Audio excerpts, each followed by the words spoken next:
Hello everyone, my name is Eddie Philpott. I am a high school math teacher outside of Chicago in the western suburbs. I've been teaching for 6 years. This year I'll be teaching a blended Algebra 2 course along with a college algebra course. And I am pursuing my degree in instructional technology in order to more effectively reach my students in online and digital formats. So I already did the readings for Module 1 before I made this video, so my understanding of hypertext and hypermedia I think is pretty good. We'll find out maybe when I go to do the Module 1 assignments.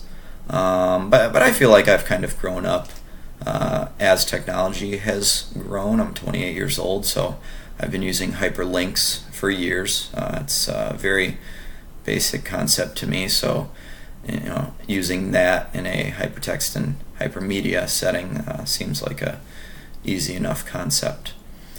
But I'm really excited for this course in order to improve, hopefully, the effectiveness of my instruction for my blended courses when it comes in an online and a digital format. So I'm excited for the course.